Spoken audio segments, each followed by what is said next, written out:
Hold on to me, Eli. I found you. I promise you are safe now. Chicago, 18th CEO Logan Archer finds a shivering boy under a streetlight, clutching a silver pendant. Eli, my forever light. His past returns. Snow swept across the streets of Chicago, turning glass towers into pale silhouettes. Inside a black sedan gliding through Michigan Avenue, Logan Archer adjusted his cufflinks, the faint reflection of his own tired eyes flashing against the windshield. The car's heater hummed, a soft contrast to the storm clawing at the city outside. He had just left the Ethermine Technologies Winter Gala, an event celebrating a decade of innovation, of AI systems that could predict cold weather fatalities and deploy drones before help was even called. Applause, champagne, speeches, it all blurred into static for him. Even success had become noise. Every winter, no matter how many lives his technology saved, it could never silence the memory of that one night, the bridge, the scream, the silence after. He loosened his tie, eyes drifting toward the window. Snowflakes clung to the glass like ghosts. The driver, sensing his mood, stayed quiet. When the car slowed at a red light near an abandoned train platform, a flicker caught Logan's eye, a movement under the awning. He rolled down the window slightly. A gust of wind sliced in, freezing his breath. Beneath the rusted shelter, a small figure huddled against a concrete pillar. The child couldn't have been more than 10, his jacket torn at the seams, his knees pulled to his chest. A half-frozen sandwich sat beside him. "Pull over," Logan said. The driver hesitated. "Sir, it's dangerous out here. Wind chills below." "Pull over," Logan repeated, voice firm. When the car stopped, Logan stepped into the blizzard. Snow instantly coated his shoulders, stinging his face. The boy looked up, startled. His lips were blue, his eyes wide and glassy. "Mr." The voice was barely a whisper. "Can I just sit in your car for 1 hour? Just till my fingers stop shaking." Something in the boy's tone, so calm, almost rehearsed, cut straight through him. Not fear, not pleading, just resignation. Logan's throat tightened. "Come on," he said softly, holding the door open. The boy climbed in, his small frame trembling as heat poured from the vents. He kept his hands close to his chest, rubbing them gently. Logan handed him his own wool coat. "Put this on." The boy hesitated. "I'll give it back." "You'll keep it," Logan replied. The silence stretched. The city outside was a blur of snow and light, the hum of distant sirens fading into the wind. Then the boy's hand slipped from beneath his sweater, revealing a small pendant hanging from a thin chain, a silver oval, faintly tarnished but unmistakable. Engraved on its surface were 5 words that froze Logan where he sat. "Eli, my forever light." His breath caught. He had held that pendant once, years ago, in a hospital room that smelled of antiseptic and grief. It was the one buried with his son. He stared, unable to form words. Where did you get that?" The boy clutched it instinctively, his voice trembling. "It was my mom's. She said my dad gave it to her when I was born." Logan's chest constricted, the world tilting slightly as he met the boy's eyes, gray-blue, familiar. "She said he didn't want us," the boy whispered. Outside, a siren wailed through the storm, echoing like a memory he'd tried to bury. Inside the car, Logan Archer realized this boy wasn't just asking for warmth. He was asking for something far harder to give. The storm raged harder that night, the kind of cold that scraped through skin and bone. Logan couldn't stop staring at the pendant, the one thing he swore had been buried 6 years ago with a life he could never reclaim. He forced himself to steady his breathing. "What's your name, son?" The boy hesitated. "Eli." The sound of it hit like a physical blow. Logan's vision blurred for a moment, a flash of white headlights over black ice, a woman's terrified cry, the sound of twisting metal. He blinked the memory away. "And your mom?"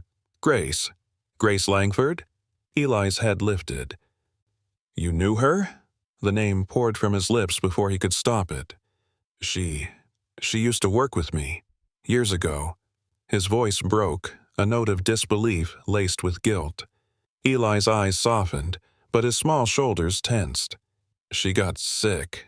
We moved around a lot after the storm. She said my dad didn't want us near him. Said it was better that way. Logan swallowed hard. Grace had vanished after the crash, the authorities telling him both she and the baby never made it out. He'd gone to the wreck himself, seen the broken guardrail, the frozen river below. He'd believed it. Where have you been staying? He asked quietly. Shelters, mostly. Eli looked down at his hands. Sometimes the church, sometimes nowhere. The words struck like shards of ice. Logan glanced at his driver. Take us to Ethermind headquarters. Sir, it's nearly midnight. I said go. The car moved through the whiteout. City lights dimmed behind a curtain of snow. Logan turned the heater higher and opened a thermos of cocoa left from the gala. He handed it to Eli. The boy wrapped his hands around it as if it were the sun. When they arrived at the Ethermind Tower, steel and glass rising above the storm, Logan carried the boy inside. The lobby sensors flickered awake, reading 2 heat signatures. Eli's temperature registered dangerously low. Get medical on call here now, Logan ordered the night staff. Minutes later, a medic examined Eli beside the AI operations console. Severe frostbite on the fingers, but you caught him in time. Another hour, and it could have been worse. Eli's gaze wandered across the curved holographic screens. Drone footage, thermal maps, alerts of power outages across the city. What is all this? Rescue systems, Logan said softly. They find people lost in storms. The boy nodded, eyes heavy. So, nobody freezes like my mom. Logan's throat tightened. That's the idea.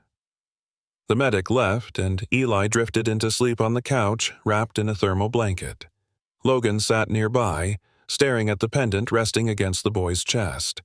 His hand trembled when he reached for it, tracing the engraving he once chose himself. He whispered to the empty room, "It can't be you." But, deep down, something in him already knew. He opened his phone, calling his head of security.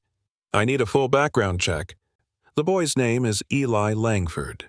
His mother, Grace Langford. Start with every shelter record in Cook County over the past year." "Yes, Mr. Archer." Logan leaned back, exhaustion pressing heavy. Outside, the storm wailed like it did the night he lost everything. But this time, somewhere inside that sound, he heard something else, possibility. As he looked once more at the sleeping boy, his mind whispered what his heart couldn't yet admit aloud. If it's true, I've been living in the wrong life all this time. By morning, the storm had quieted, leaving the city glazed in ice. From the 48th floor of Ethermind's glass tower, the skyline looked like it was frozen mid-breath. Logan hadn't slept. He sat by the window with a cup of black coffee that had long gone cold, his gaze fixed on the boy sleeping on the couch beside a half-open thermal blanket.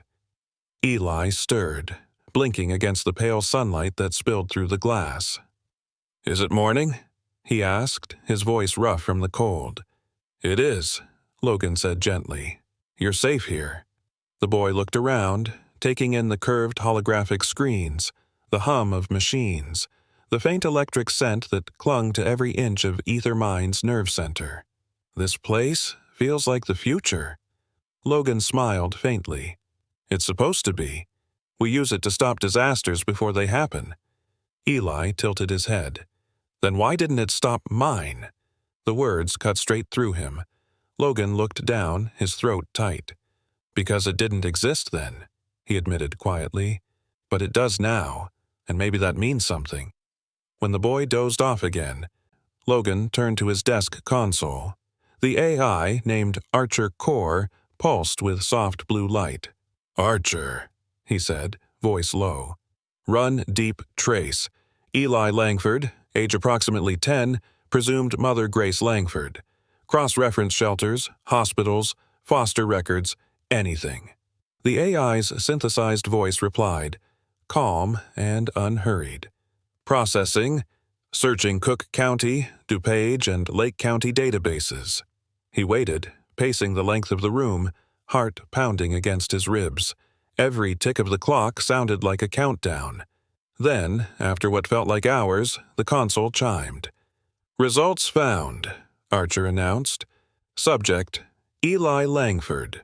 Mother, Grace Langford. Status, deceased. Cause, hypothermia. Time of death, 7 days ago. Logan froze. 7 days. 1 week ago, during the last major blizzard. The report displayed coordinates, an underpass off Route 6, less than a mile from where Logan had stopped the night before.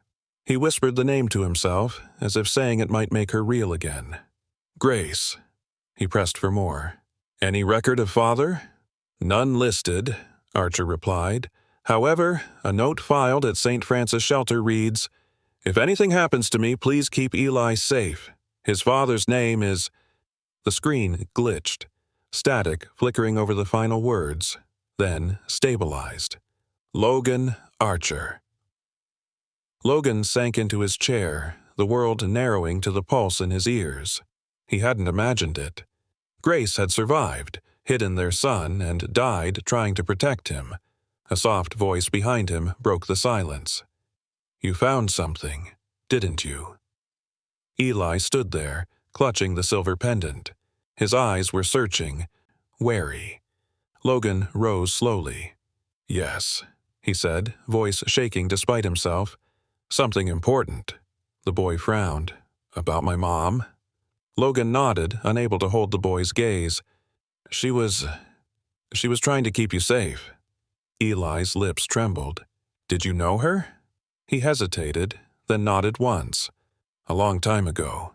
The boy stepped closer, his pendant glinting in the light. She said my dad was a good man once, before he got lost in the snow. Logan's composure faltered.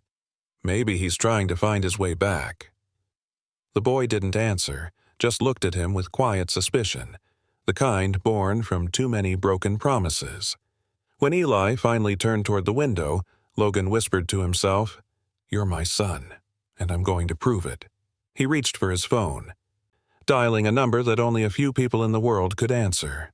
Dr. Mayfield, he said, I need a private DNA test. Discreet and immediate. As he hung up, the snow outside caught the morning sun, turning the whole city into shards of light. For the first time in years, Logan didn't just see a frozen world, he saw a way to thaw it. By afternoon, the sky had turned the color of slate, and the air over Lake Michigan carried a bitter sting. Logan drove himself to St. Mary's Medical Center, the boy beside him bundled in a new coat that seemed too large for his small frame. He hadn't said much all morning. Neither had Logan. Inside, the hospital lights burned harsh and white. A nurse led them to a quiet room where Dr. Mayfield, a trusted friend and geneticist, waited with a folder and a faintly worried expression. Mr. Archer, she greeted him softly. You asked for privacy. We'll process this as fast as possible. Eli's eyes darted between them. What's going on? Logan crouched beside him, careful to meet his gaze. They're just going to take a little bit of your blood, okay? It's to help me understand something important. The boy hesitated, clutching the pendant. Will it hurt? Just a pinch, Logan said, his voice gentle. You're brave, right? Eli gave a small nod. When the needle went in, he barely flinched. Logan watched, jaw tight, as the crimson drop slid into the vial. He couldn't escape the image of another hospital, another winter, another child whose heartbeat he'd been told had stopped. When the test was done, Dr. Mayfield promised results within a few hours. I'll call you directly. Go home. Get some rest, she said kindly, but her eyes betrayed curiosity. Everyone in Chicago knew Logan Archer. His face was on magazine covers, his inventions credited with saving hundreds of lives each winter. But right now, he looked like a man who'd give all of it up just to hold one. Outside, the wind had eased. Logan took Eli to a diner near the river, a simple place, red vinyl booths, and the smell of bacon grease. The waitress set down 2 mugs of hot chocolate topped with whipped cream. Eli's hands wrapped around his cup. "You don't have to buy me stuff," he murmured. "It's not about buying," Logan replied. "It's about warmth." Eli looked up, cautious but curious. "You talk like my mom did." Logan's throat tightened. "She was a good woman." "She was strong," Eli said, "but she got tired." He said it so plainly, so quietly, that Logan had to look away. He studied the frost on the window instead. The city's outlines blurred like a memory refusing to settle. When they left, the sun was sinking behind the skyline, washing everything in gold. Back in the car, Eli fell asleep against the seatbelt, his small hand still clutching the pendant. Logan drove aimlessly through downtown, his heart pounding to a rhythm he hadn't felt in years. Then his phone buzzed. Dr. Mayfield's voice trembled with something she couldn't hide. "Logan," she said, "you should sit down for this." "I'm driving. Tell me." "It's a 99.9% match." The car slowed at a red light. Snow began to fall again, soft and quiet, as if the city itself held its breath. "You're saying—" "Eli Langford is your biological son," she confirmed. Logan's hand tightened on the steering wheel. The sound of the boy's gentle breathing filled the car, fragile and real. He whispered, "I buried the wrong life." When they reached the penthouse, Logan didn't turn on the lights. He simply sat on the couch beside his sleeping son, tracing the edges of the pendant and the faint scar on the boy's wrist. Every heartbeat in that room felt like redemption clawing its way back through the dark. Outside, the city glittered under a veil of snow, and for the first time in 6 years, Logan Archer let himself believe that miracles didn't have to happen in sunlight. They could be born in the cold.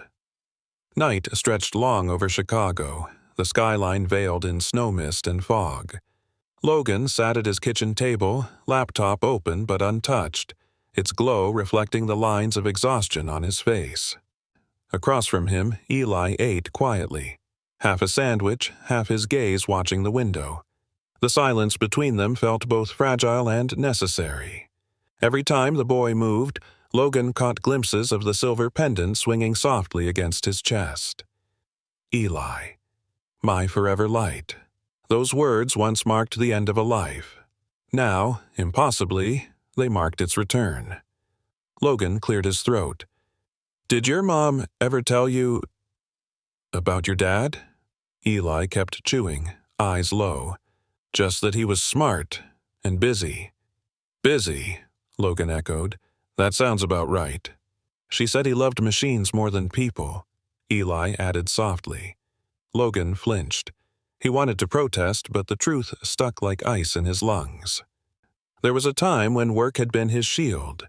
His obsession with perfecting Ethermind's algorithms to predict deadly frost patterns was his penance for failing to save the only 2 lives that had ever mattered. "I thought," Logan said quietly, "if I could stop one more person from freezing out there, maybe I'd make things right." Eli stared at him for a long moment. "Did it work?" Logan's smile faltered. "Not until last night," and the boy looked puzzled. "Why?" "Because," Logan said, voice roughening, "I didn't know what I'd lost until I saw you." Eli didn't answer, and he turned toward the glass wall where snowflakes pressed and melted against the heat. "Mom said sometimes people get lost in storms and can't find their way home." Logan swallowed hard. She wasn't wrong. He stood and crossed to the other side of the room where a framed photo sat on the shelf, a younger Grace, laughing by the lakeshore, her hair wild in the wind. Eli noticed and got up slowly. "That's her," he said softly. "She smiled like that when she told stories." "She used to talk about Chicago winters," Logan murmured. "Said they were cruel but honest. You can't hide what's broken when the cold comes." Eli turned back to him. "So, are we hiding?" The question struck deeper than the boy could know. Logan's chest tightened. "Not anymore." He crouched, steadying his voice. "Eli, I think we belong to each other. I know it sounds strange, but Eli's eyes narrowed with a quiet sadness. People always say that before they go away. Logan froze. He wanted to promise forever, but forever was the one word he'd never managed to keep. "Come with me tomorrow," he said finally. "I want to show you something." The next morning, he drove them both to Ethermind's Central Operations Hub, a sprawling underground complex humming with warmth and electricity. Rows of thermal imaging screens lined the walls, glowing with shifting maps of Chicago. Eli's face lit up. "What are all these colors?" "Heat signatures," Logan explained. "Each one is a person. Where the temperature's dropping too fast, where the danger starts, the system helps us send drones before it's too late." Eli moved closer to a holographic map.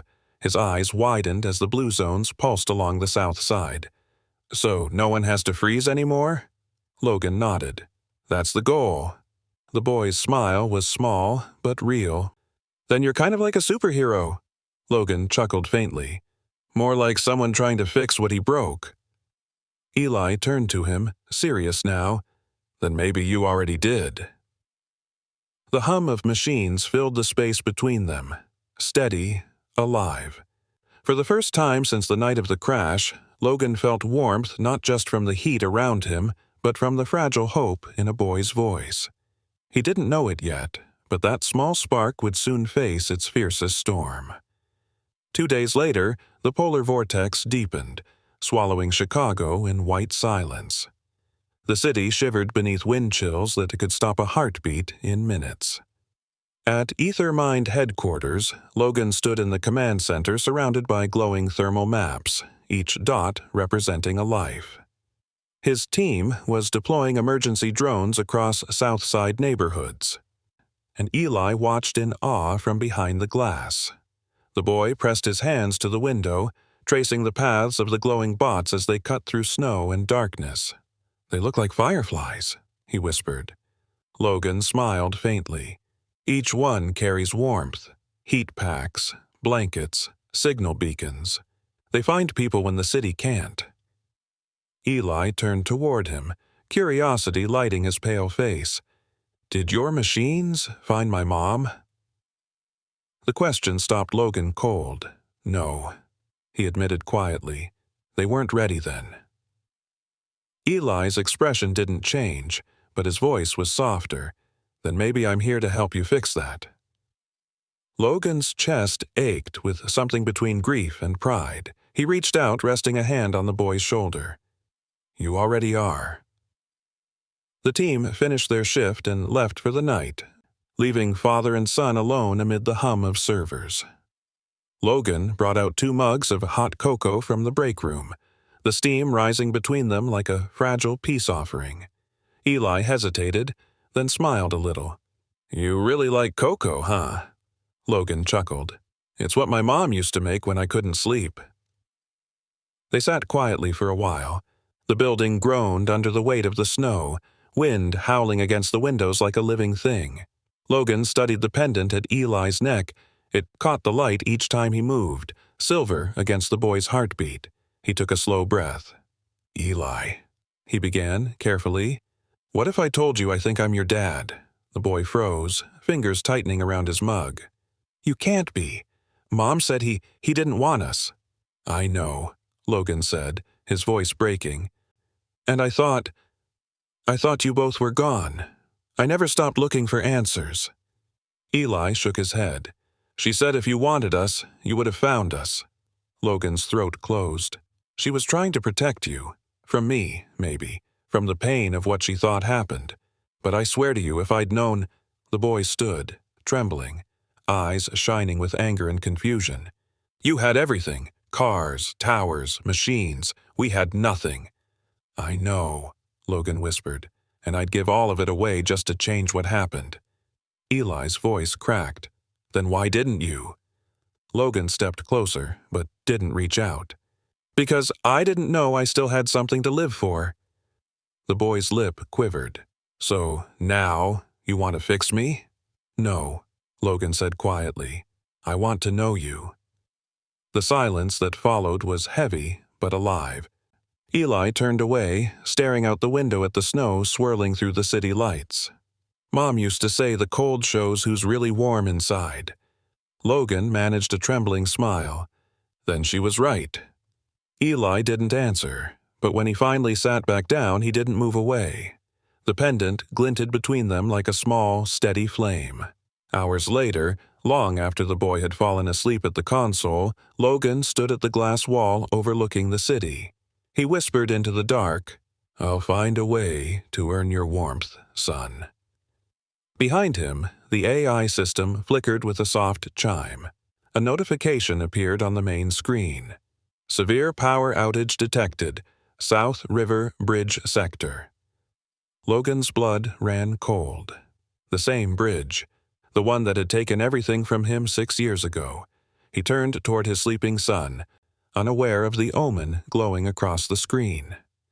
By dawn, the blizzard had thickened into a white wall. Snow buried the streets, muffling sirens, blurring the skyline. Inside Ethermine's tower, Logan stared at the glowing red alert still pulsing on the central display. South River Bridge sector. Power failure. The words gnawed at him like an old wound reopening. He zoomed into the thermal map. The bridge, steel, old, and exposed to the lake's wind currents, was dark. No power, no heat, no rescue grid signal. Exactly like that night 6 years ago. "Archer," he said, his voice rough. "Deploy a test drone. Scan the area." "Affirmative," the AI replied, its mechanical calm mocking his racing pulse. He barely heard Eli's footsteps behind him. The boy rubbed his eyes, hair messy from sleep. "You're up early." "So are you," Logan said, forcing a smile. Eli squinted at the holographic screen. "That's a bridge, right?" Logan nodded. "Yeah. A dangerous one when the power goes." "Why?" "Because," Logan said, "without the grid, it turns into a wind tunnel. Freezes faster than anything in the city." The boy's face fell. "That's where my mom used to take me when she wanted quiet." Logan froze. "The bridge?" Eli nodded. She said the wind there sounded like the world breathing. A chill crawled through Logan's veins. That was exactly what Grace used to say. The words echoed from memory. The world breathes even when we can't. He turned to the AI interface. "Archer, pull archived surveillance. Route 6, South River Bridge 1 week ago. Between 8 and 11 p.m. The hologram flickered to life. An image of a woman and a small boy huddled under the bridge railing. Snow whipped across the frame. The timestamp matched the night of the blizzard. Eli gasped. "That's us!" The footage showed Grace wrapping her coat around the boy, her face drawn but calm. She looked straight into the lens once, tired eyes full of something between fear and faith. Then the camera froze. The feed cut to static. Logan's knees weakened. He gripped the edge of the console. "She was still alive that night," he whispered. Eli stepped closer. "She said she'd wait for you there." Logan looked at him sharply. "She said that?" The boy nodded. "She said, if the lights ever came back on the bridge, it meant you were still out there looking for us." The room went silent except for the hum of the servers. Logan reached toward the pendant at the boy's neck, his voice barely holding steady. "Eli, I never stopped looking. I just didn't know where to find you." The boy's eyes filled with tears he tried to hide. "You found me now." Before Logan could respond, the AI chimed again. "Alert. Power grid stabilization failure. Wind speeds exceeding 70 mph. Logan's instincts sharpened. "If the lines collapse, we lose the Southern District's heat flow." He started typing commands. "Archer, reroute grid through micro-reserve protocol." Eli watched him, fascinated and worried. "Can I help?" "Yeah," Logan said, glancing back with a faint smile. "Hold this button. Keep the link open while I patch the network." The boy's small hand pressed down, trembling slightly but steady. Together, they watched the screen stabilize, blue light replacing red. The system held. The hum of power returning filled the room like a heartbeat. Logan exhaled, every muscle finally loosening. Eli grinned, proud and a little dazed. "We fixed it." Logan crouched beside him, hand on his shoulder. "No, you did." The boy shook his head. "You did all the work." Logan smiled faintly. "No, I just built the tools. You gave them purpose." Eli tilted his head, confused but pleased. "Mom used to say that machines are only as warm as the hands that build them." Logan looked at him then, really looked, and realized the truth of it. Grace had survived long enough to pass her strength to their son. He reached into his pocket, thumb brushing the edge of an old, tarnished keychain. It was from the bridge, the last remnant he'd kept after the crash. He placed it gently in Eli's palm. This belonged to her once. Maybe it's time it came home. Eli studied the metal charm, worn, cold, shaped like a small wing, and closed his fingers around it. "Then I'll keep it warm." Logan nodded, swallowing hard. "That's all I ever wanted." Outside, wind howled again, rattling the windows. The storm wasn't done. And deep inside Logan's chest, a fear he hadn't named yet began to stir, one that told him he might not get another chance to keep his son safe. The next day dawned gray and bitter, the kind of cold that made the air feel like glass. Chicago's power grid still wavered under the strain of the polar vortex. And Ethermine's rescue network had been running non-stop for 48 hours. Logan hadn't slept, and Eli, though trying to stay awake beside him, was drooping with exhaustion. At 6:15 a.m., another alert blared across the command center. "Bridge sensors offline. Drone Unit 47 unresponsive." Logan stiffened. It was the same bridge, South River. The storm had returned with vengeance. Eli looked up from the couch, rubbing his eyes. "Is it bad again?" "Worse," Logan muttered, scanning the data stream. "If the drones go down, we lose rescue coverage for half the district." The boy climbed to his feet, worry flickering across his face. "That's where Mom and I used to wait out the cold." Logan's heart clenched. "You shouldn't have had to." Eli tilted his head. "She said we wait because someone always comes." The words hit harder than the wind outside. Logan exhaled slowly, steadying his voice. "She wasn't wrong." Before he could say more, his phone buzzed, a call from the Ethermind board chair. He glanced at the caller ID, jaw tightening. "Logan," came the sharp voice through the speaker, "you've diverted half our grid budget to these rescue operations. The board's concerned." "People are dying out there," Logan said flatly. "We sympathize," the chair replied, "but your investors didn't sign up for humanitarian overreach. The drones were designed for data collection, not—" "I designed them," Logan cut in. "They were built to save lives, not hoard profits." There was a tense silence before the voice lowered, cool and clipped. "This is a company, not a crusade. You're risking everything we built." Logan's gaze fell on Eli, who was staring at the floor, clearly listening. "Maybe it's worth the risk," he said, and ended the call. Eli looked up.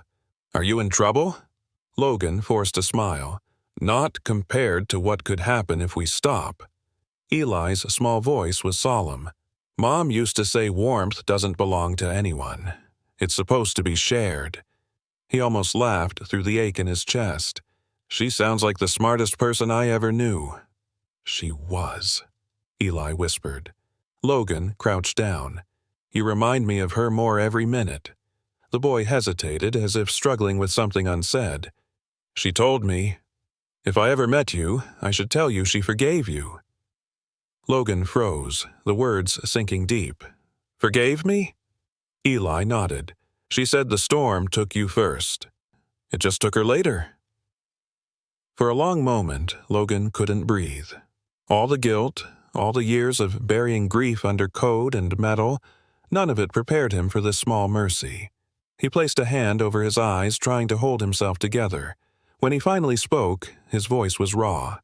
"She gave me more grace than I deserved." Eli's brow furrowed. "You mean like her name?" Logan smiled faintly through tears. Exactly like her name. The boy sat beside him, resting his head on Logan's arm. It was a quiet, uncertain gesture, but it felt like home. Then, through the stillness, the AI's alarm flared again. Alert! Drone 47 recovered. Recording attached. Logan straightened, wiping his eyes. Archer, play recording. Static filled the room, followed by muffled wind. Then a faint voice, Grace's voice, crackling through distortion. If anyone finds this, Eli, tell him warmth is still out there. Tell him his father tried. Eli's hand flew to his pendant, eyes wide. That's her. Logan's voice broke into a whisper. She left a message. The screen flickered, showing the recovered footage. A rescue drone's camera panning over the frozen bridge. Through the snow, a shape, two figures huddled together. A woman holding a small child against her chest, shielding him from the storm. Logan's knees went weak. He gripped the desk for balance. The boy reached for him. That's me, he said softly. I know, Logan whispered, tears burning hot despite the cold air. And she saved you. The feed ended abruptly, replaced by a simple line of text. File, timestamp, January 12th, 11:56 p.m. The night she died. Logan exhaled slowly, every wall inside him collapsing at once. He turned to his son. Eli, she waited for me. I didn't get there in time, but she never stopped believing I would. The boy's voice was small, trembling. She said you'd come when the lights returned. Logan took his hand, his voice barely steady. Then it's time we bring the lights back. That night, Chicago disappeared under a curtain of white. The temperature dropped below -20, and even the lake seemed to stop breathing. Logan stood in the glass-walled control room, coat thrown over his shoulders, eyes locked on the data flooding the screens. Half the southern grid had failed again.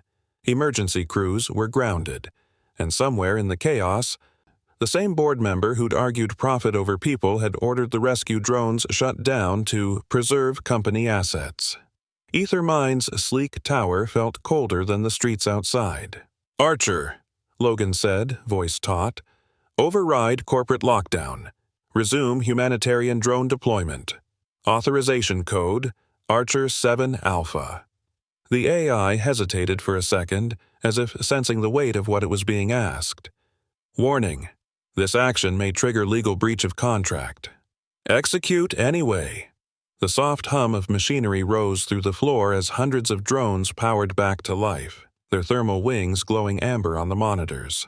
One by one, they launched from rooftops across the city, fireflies in the dark. Behind him, Eli stirred from where he'd fallen asleep on the couch, rubbing his eyes. You're leaving? Logan turned, startled. What? You've got that look, the boy said sleepily, the one Mom had before she went out into the storm.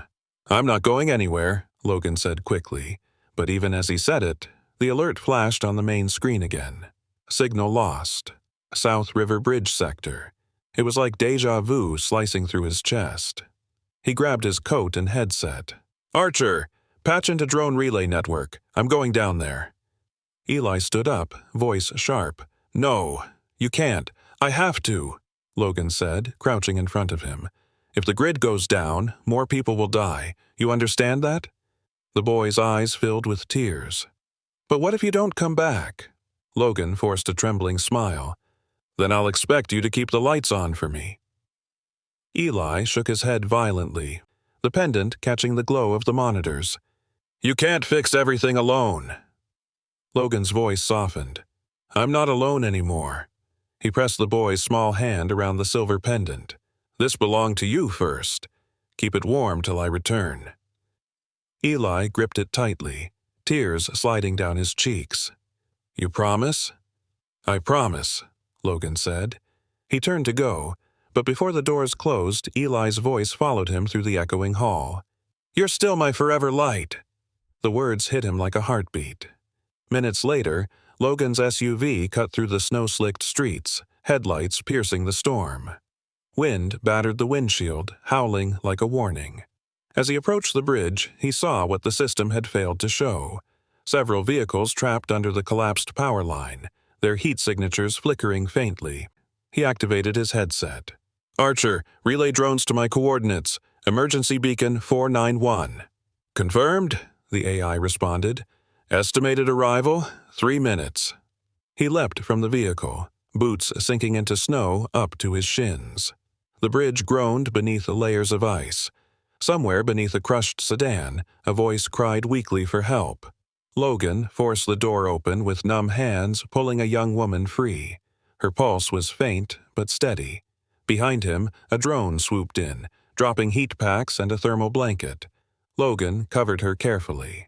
Then, through the blizzard's roar, another sound pierced the air, a faint mechanical whine, then a burst of static in his earpiece. "Logan!" came Archer's voice, glitching through the wind. "Unauthorized user detected. Control interference at HQ." His heart lurched. "Who?" The feed stuttered, then died completely. He straightened, staring back toward the glowing skyline miles away. Eli was there, alone. "God," he whispered, "don't let him try to find me." But, even as the thought formed, a flicker appeared on the horizon. One of the rescue drones changing course, flying lower toward the bridge. Not an override, a signal beacon. And its frequency signature matched one thing: Eli's pendant. The boy had activated the emergency relay from home. Snow whipped harder now, reducing the world to white and wind. Logan raised his arm toward the sky, voice cracking through static. "Eli, stay where you are. I'm coming back." He didn't yet know that Eli, terrified by the silence and remembering his mother's words, had run out into the storm carrying the beacon with him. The bridge that had once taken Logan's family was about to test if it could give one back. The storm had swallowed the city whole.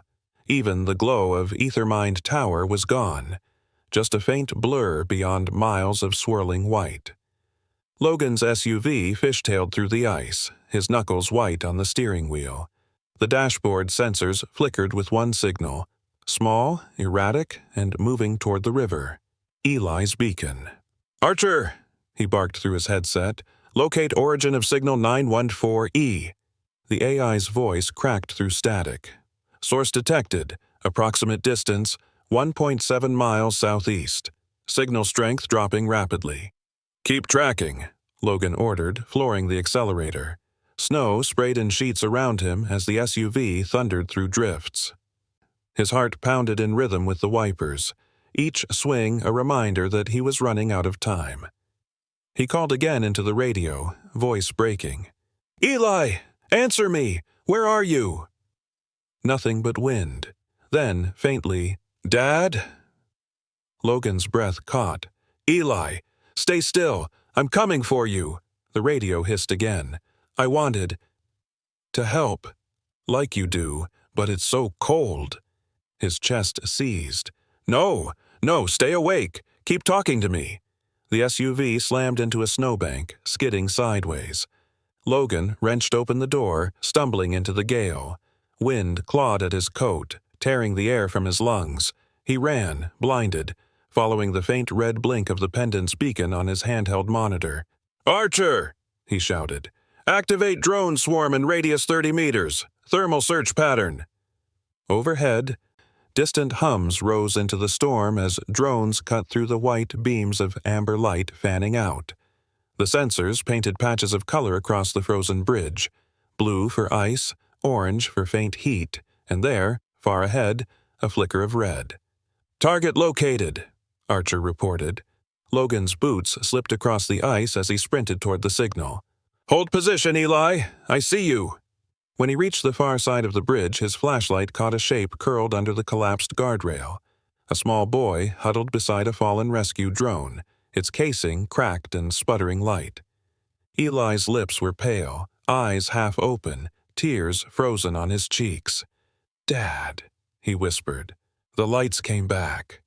Logan fell to his knees, scooping the boy into his arms. "I told you to stay inside." "I didn't want the warmth to go out again," Eli murmured weakly. Logan's breath hitched. You're the warmth, kid. You are. He stripped off his coat and wrapped it around the boy, cradling him close. The drone's failing battery flickered weakly beside them, its dying hum blending with the roar of the wind. Logan pressed his earpiece. Archer, emergency extraction, now.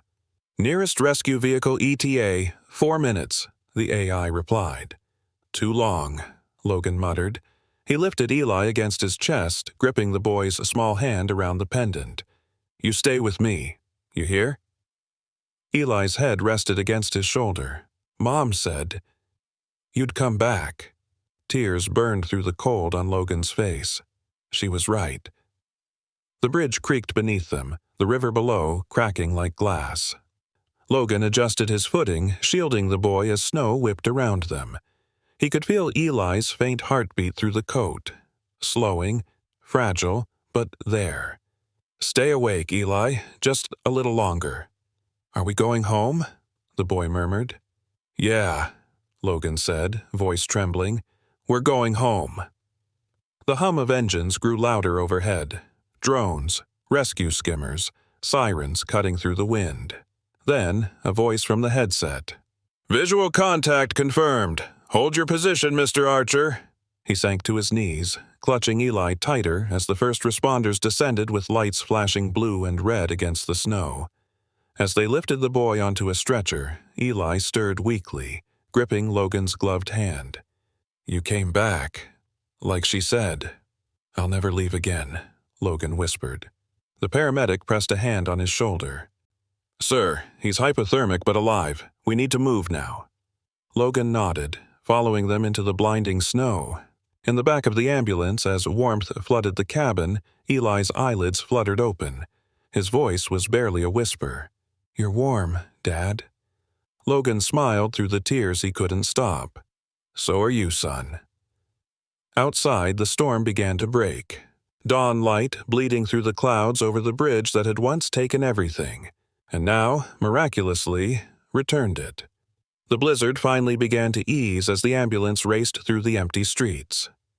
Dawn glowed faintly over Chicago's skyline, the first hint of light breaking through days of darkness. Logan sat beside Eli, holding his small, bandaged hand as the paramedic monitored the IV line. He's stable, the medic said. Core temperatures rising, but he'll need observation for frostbite and hypothermia. Logan nodded, his voice hoarse. Just keep him warm. Eli's eyes fluttered open, dazed but alive. Is it morning? Almost, Logan whispered. We made it. At St. Mary's, the same hospital where Logan had received his DNA results, staff hurried the boy into a warm isolation ward. He stood by helplessly as they covered Eli in heated blankets and placed warm packs near his hands and feet. When the machine steadied, the doctor turned to Logan. You saved him, she said. Another hour in that storm, and Logan cut her off softly. Don't finish that sentence. He sank into the chair beside the bed. Eli was asleep again, his breathing steady, the silver pendant glinting faintly against the sterile white sheets. Logan touched the edge of it, whispering, You're home now. Across town, Ethermind headquarters was chaos. The media had already seized the story. Tech CEO defies board orders to rescue homeless boy in blizzard. Reporters camped outside the building, lights flashing against snowdrifts. The board called an emergency meeting at 10 a.m., but Logan ignored it. He sat by Eli's side, eyes hollow from exhaustion, until his phone wouldn't stop buzzing.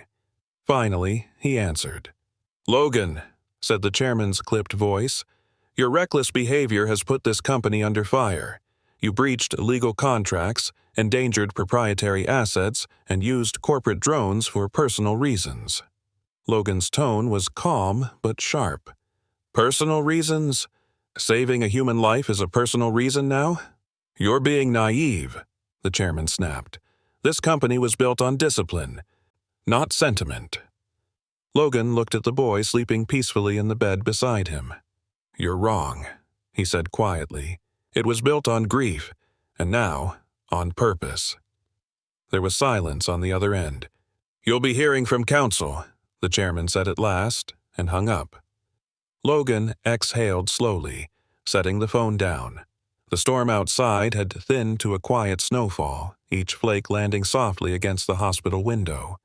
A nurse entered with a cup of coffee. "You might want to turn on the news," she said gently. "It's about you." Logan frowned and turned toward the TV mounted on the wall. A news anchor spoke over footage of drones rescuing families delivering heat packs and blankets. In a night of record-breaking cold, over 300 Chicagoans were saved by Ethermind's autonomous rescue network. Sources confirm CEO Logan Archer personally directed the mission and risked his life to save one child, his own. The camera cut to a still photo of Logan carrying Eli from the bridge, the boy's pendant visible under the blanket. The caption read, "A father found in the cold." For the first time in years, Logan didn't look away from his reflection on the screen. He saw a man who had been buried under guilt and algorithms, now human again. The door opened quietly. Eli's doctor entered with a small smile. "He's waking up." Logan turned back, heartbeat quickening. Eli blinked at him, a weak grin tugging at his lips. "You didn't break your promise."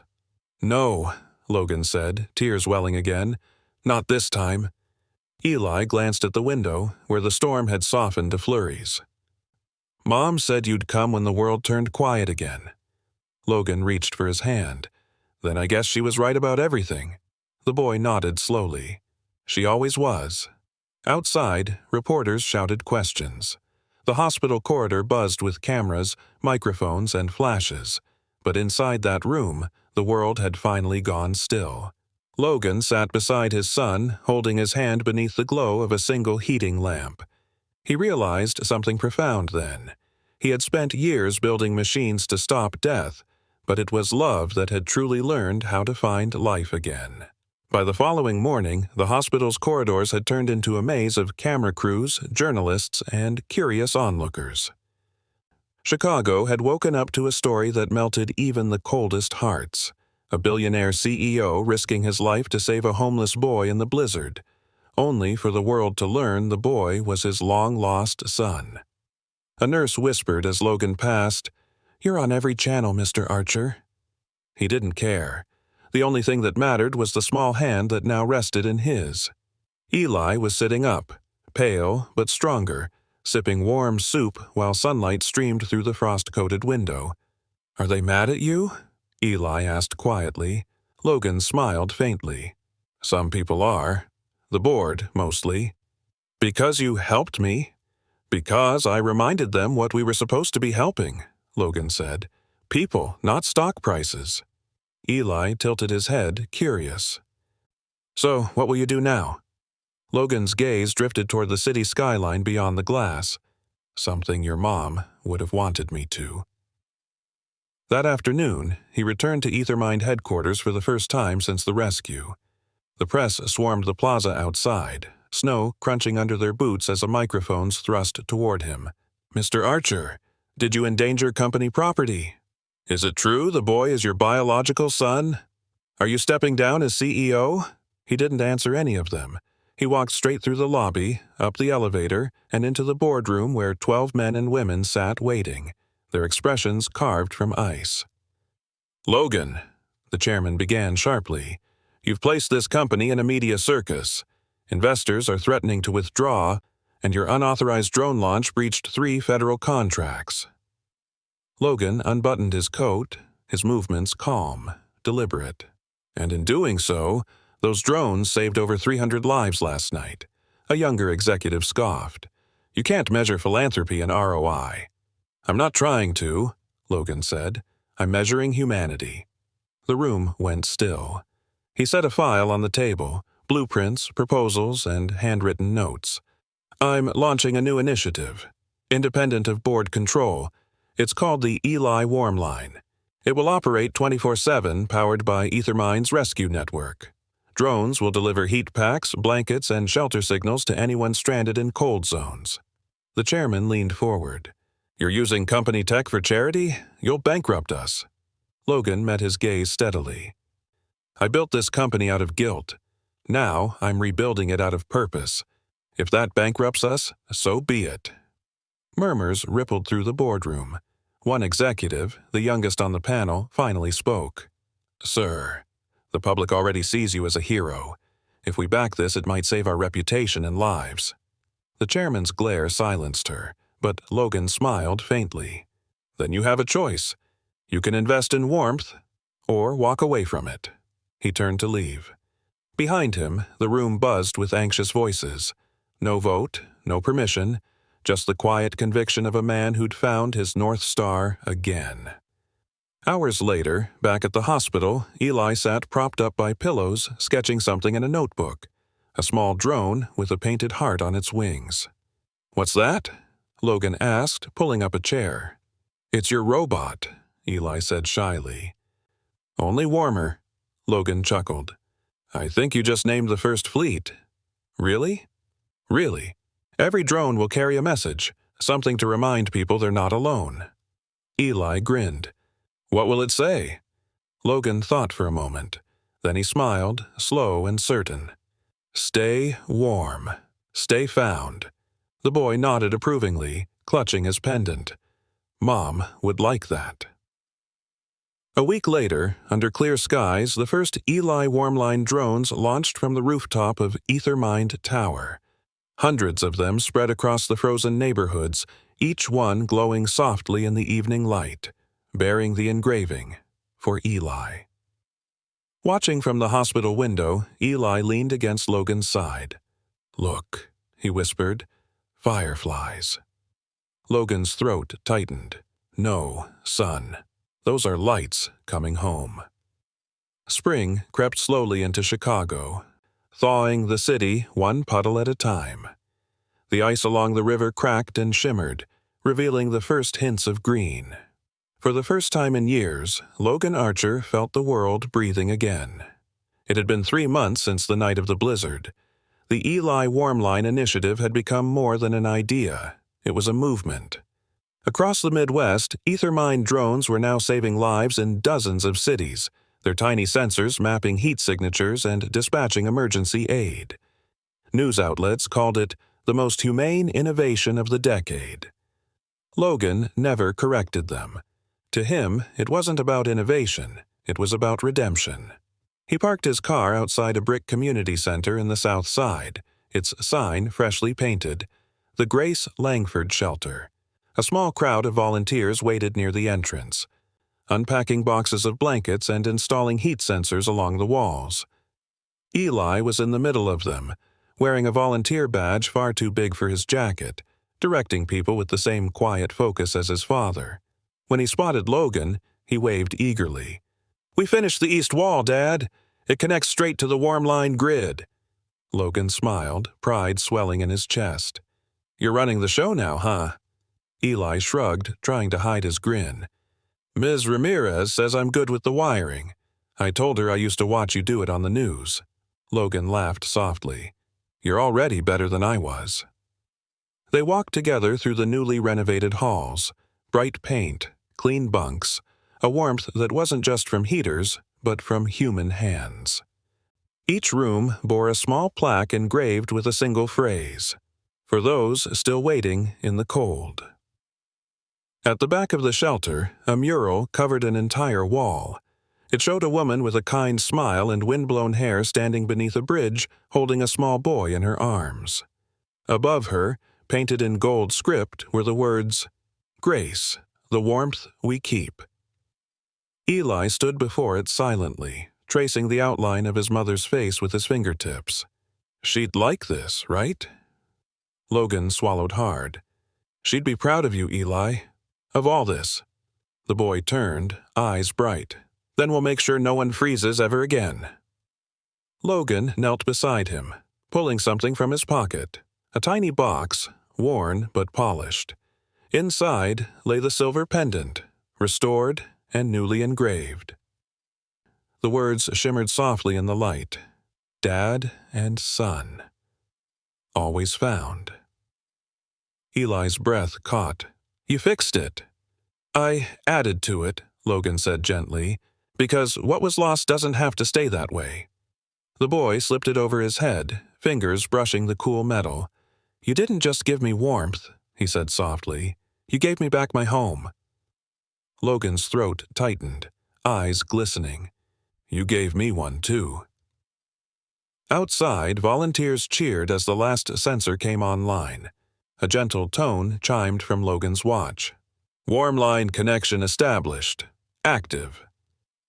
The shelter lights brightened, and a soft hum of electricity filled the hall like a living heartbeat.